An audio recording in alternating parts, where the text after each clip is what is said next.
საგაზაფხულო სეზონი მიკრო და მცირე ბიზნესისთვის განსაკუთრებით აქტიურობით გამოირჩევა. ეს სეზონიც არ იყო გამონაკლისი და ჩვენი მზადყოფნა კონკრეტულად ამ სეზონისთვის არის ადეკვატური, რომ ჩვენ მზად ვიყოთ მოვიმსახუროთ ჩვენ კლიენტებს და გავუწიოთ მათ ფინანსური მხარდაჭერა. განსაკუთრებული აქტივობა შეინიშნებოდა ბიზნესის სხვადასხვა მიმართულებებიდან და ასევე აგროსფეროს წარმომადგენლებიდან.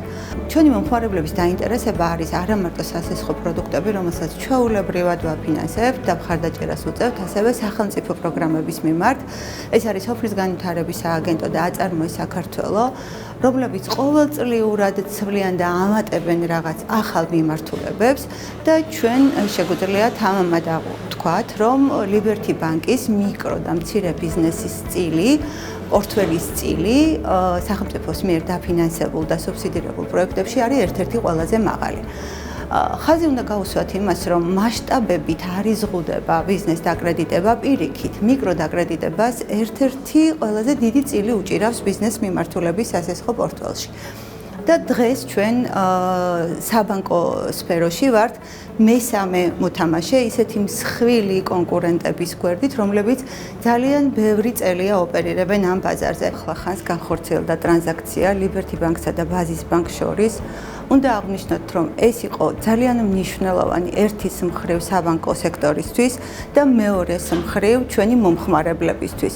ჩვენ ვთვლით, რომ ამ ტრანზაქციით გაჩნდება კიდევ უფრო მეტი შესაძლებლობა, როგორც პროდუქტების, ისევე სერვისების მხრივ, რაც ძალიან კარგი იქნება ჩვენი მომხმარებლებისთვის. საგაზაფხულო სეზონი დასრულდა. კონკრეტულად ამ დროს მომხმარებლები უფრო დაინტერესებული არიან სამომხმარებლო მიზნობრიობით სესხების აღებაზე. მათ დასჭირდებათ თანხა ნებისმიერი მიზნობრიობით, ეს იქნება დასვენება, სწავლის თანხა, თუ ნებისმიერი სხვა მოთხოვნა, მათ შეუძლია მოგმართონ Liberty-ის ნებისმიერ ფილიალში. მთავარია მათ ჰქონდეთ შემოსავლები ბიზნესიდან ან აგრომეურნეობიდან და ჩვენი ბანკირები მათ ადგილზე ძალიან სწრაფად მოემსახურებიან და გაუწევენ ფინანსურ მხარდაჭერას. რაც შეეხება სტრატეგიას 2026 წლის ბოლომდე, ჩვენ ვპირდებით ჩვენს მომხმარებელს სტაბილურად მზარდი ბაზრის წილის შენარჩუნებას და ყველა იმ პროდუქტით და სერვისით მომსახურებას, რომელიც მათ დასჭირდებათ თავიანთ ბიზნეს და აგრომეურნეობების განვითარებისთვის.